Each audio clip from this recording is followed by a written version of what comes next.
When I started playing bass at age 13, I thought slap bass was like the coolest thing in the world. But at first, I totally sucked at it. So here are 10 songs that taught me slap, from Easy Sauce to what in Jocko's name is going on here? I'm not just gonna play these for you, I'll also explain the aha moments I had while learning each one. So by the end of this video, you'll have 10 ways to level up your slap bass game. Slapping is a tough technique to get solid at first. I spent a lot of time up front just practicing simple exercises to get the basic coordination and accuracy. Song number 1 is the first actual full song I learned that put those fundamentals to work. See if you can guess what it is.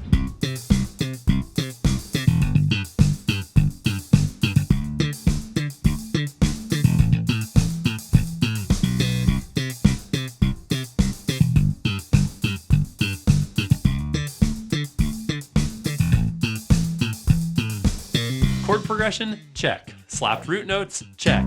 Popped octaves? Check. This is a super common formula for simple, funky slap lines, which you'll hear in more songs later in the video. Parts of this song do get more complex, like, but you can play this simple version through the whole song. If you're new to slap, this slap pop octave thing is super crucial to get in your tool bag because you can make like infinity bass lines out of it in 3 steps. 1, make up a sequence of a few notes. It could be random or it could be from a scale you know, like this, just some random notes from A minor. 2, throw in some octaves, meaning the higher sounding repeat of the same note name, which you can always find by going up 2 strings and up 2 frets. And step 3, have some fun with some slaps and pops. Content warning, these songs are gonna get pretty hard pretty fast from here on out. So if you're a noob, strap in and don't expect to jump from this to song number 2 overnight. The second song was the first slap tune I learned that really gave me this feeling of like, oh my God, I can't believe I'm playing this song like with my hands on my bass. And if you're at all interested in slap bass, you've definitely fantasized about playing lines from this band too.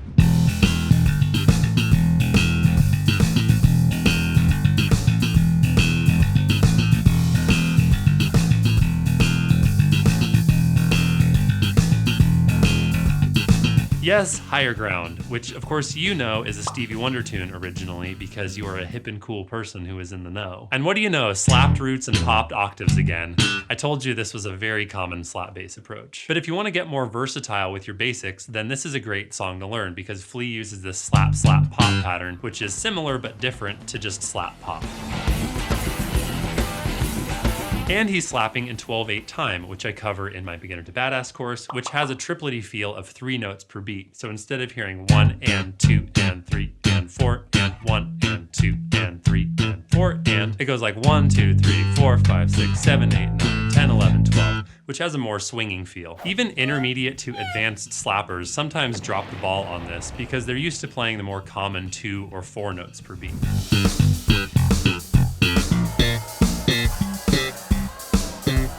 The trick to not stumbling is to learn simple patterns like this thumb-thumb pop that Flea uses in this bass line so you can find your way around without crashing.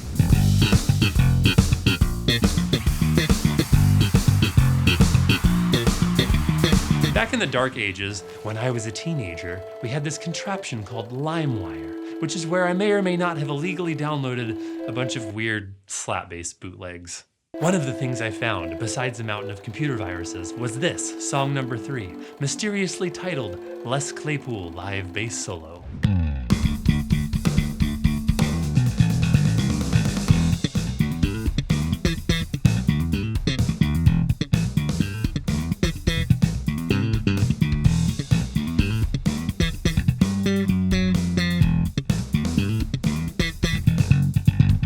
It was years later when I actually found out the name of this solo, The Awakening.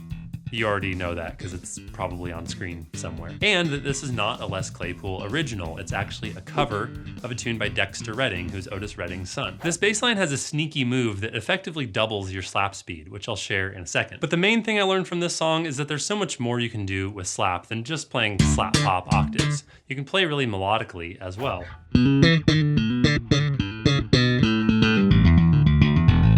One of the things that helps us humans hear notes as a melody is if they're fairly close together. This makes them easier for the average person to sing, so they're more earwormy and relatable and memorable. Like Ode to Joy from Beethoven's Ninth Symphony.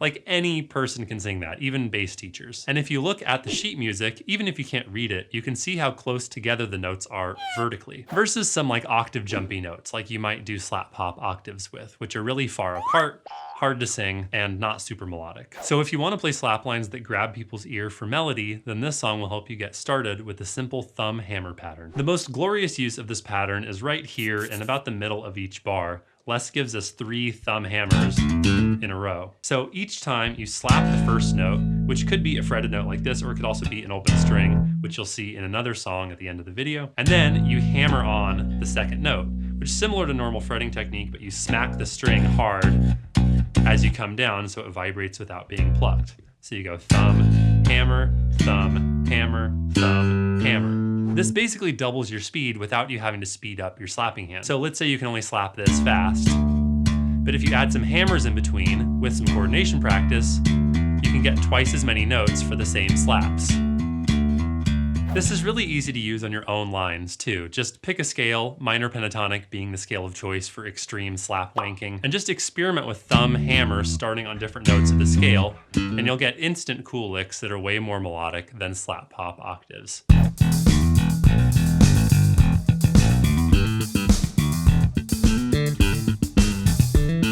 We tend to think of Les Claypool as being like a really weird bass player with like weird bass technique. But like every other slap bassist of his generation, his technique actually copies almost everything from the legendary bassist in song number 4, who some call the grandfather of slap.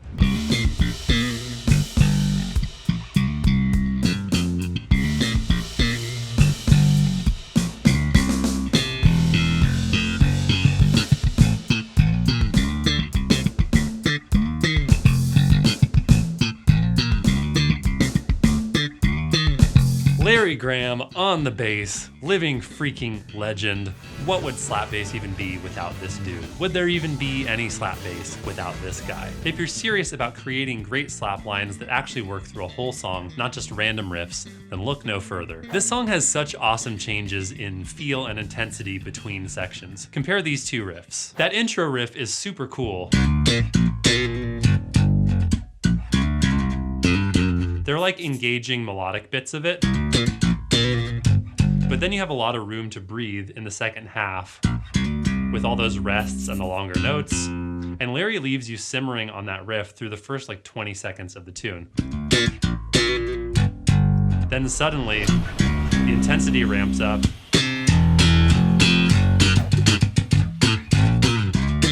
He starts playing more notes with a more consistent driving rhythm. And his signature super aggressive, amazing slides. And later it escalates even more.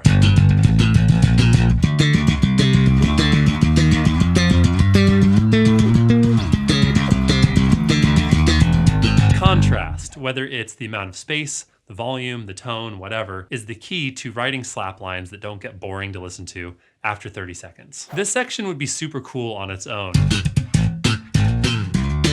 But because it has the contrast of the more spacious intro riff right before it,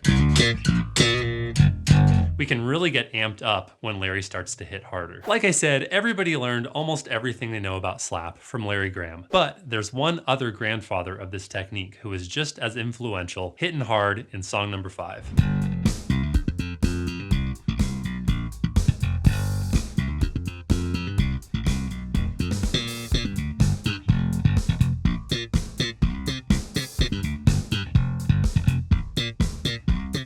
Louis Johnson, tearing up the bass on this track by this small indie artist you probably haven't heard of. This dude brutalized the bass. His nickname was Thunder Thumbs. People think of Flea as a hard slapper, but Louis beat it up even harder.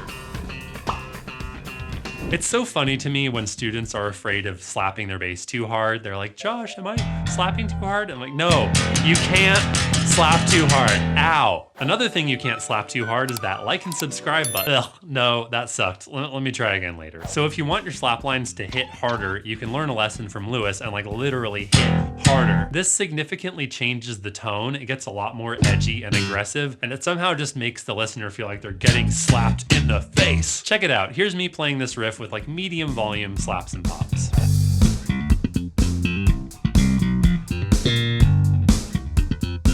So it sounds okay, but now I'm gonna do my best Thunder Thumbs impression and beat the ever-living out of it. And you'll notice it sounds way more raw and intense.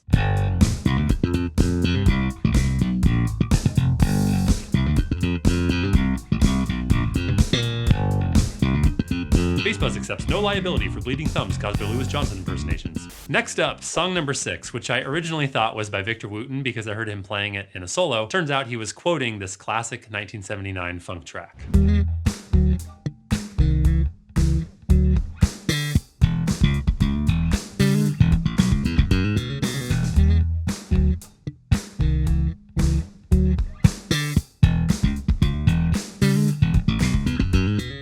If you want to come up with less predictable slap lines, then it's really worth learning the slap fingers hyper technique used in this song by bassist Nate Phillips. You'll notice in these first 2 bars, there's not really any slap going on until that last popped note, and then in the last 2 bars, it's all slaps, pops, and hammers.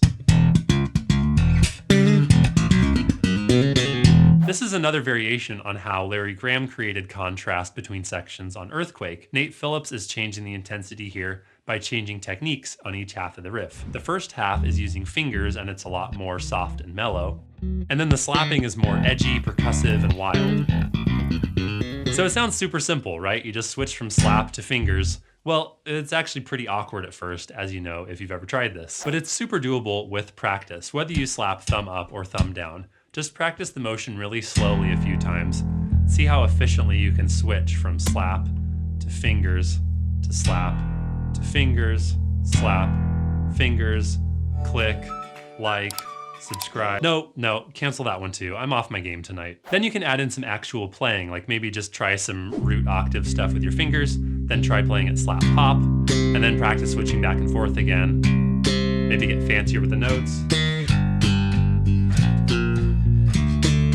And gradually speed up so you decrease the amount of time it takes you to change positions. All right, let's keep the funk coming with song number 7. I was so obsessed with this song. I spent countless hours trying to learn it in my parents' garage with this old like Tascam CD slowdowner that would slow stuff down, but it would also lower the pitch. Let's see if I can still play it.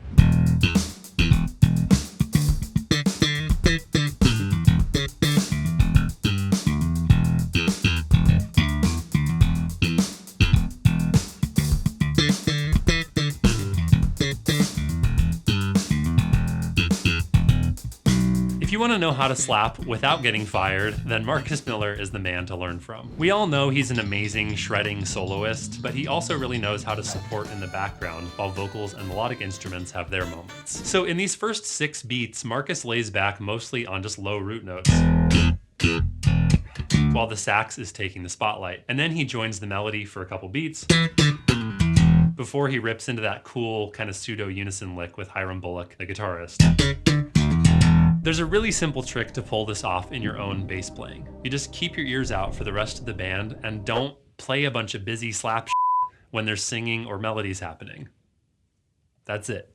Seriously. The reason so many bassists still blow it is that they stop listening to the rest of the band and get like super hyper-focused on their own playing. And I get it. I mean, come on, slap bass is so freaking cool. But if you stop listening to the rest of the band, then your rhythmic sync goes to and you end up overplaying.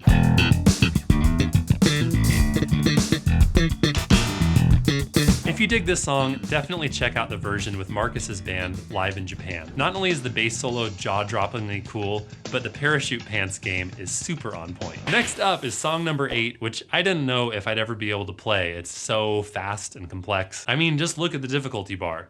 Super gnarly.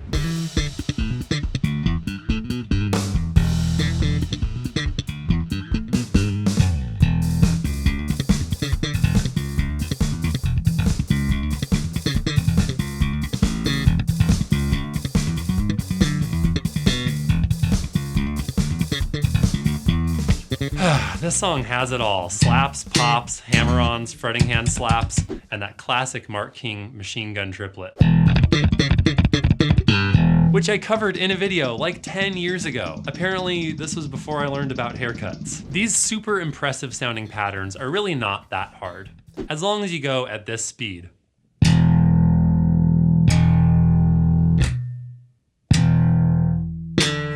Most people really don't like playing slow. They just want to get to the fast, exciting part where they get to go like this.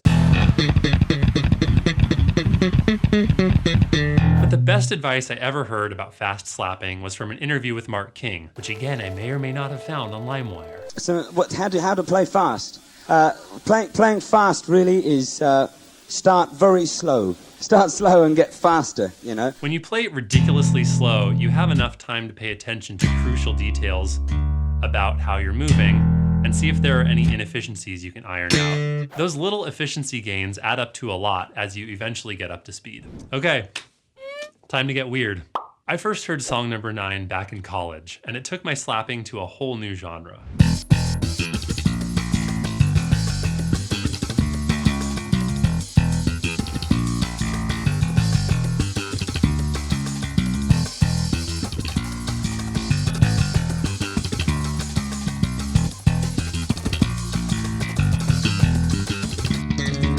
If you're wondering if your slap speed is up to par, then buckle up and prepare to find out. The quarter note tempo of this song is 190 beats per minute. That's too many beats per minute for most slappers even to just play 8th notes, let alone play the burst of 16th notes that Square Pusher is pulling out on the slap line. How does a human being even do that? It's too fast. It's too fast. If you can play at this tempo, then you know your fundamental slap pop motion is super efficient. And the speed that's required for this super crazy drum and bass monster slap track is also useful on less niche slap lines, like Nobody Weird Like Me, Chili Peppers, or Detroit by Marcus Miller,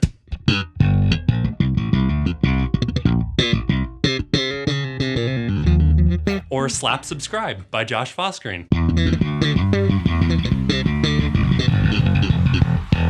Boom, nailed it. That's a wrap on begging for subs. So how do you get that crazy slap speed? Well, remember Mark King's advice. Start slow as hell, get smooth and efficient, and then get faster. Finally, song number 10, the bass player who completely blew the lid off of what slap bass could be.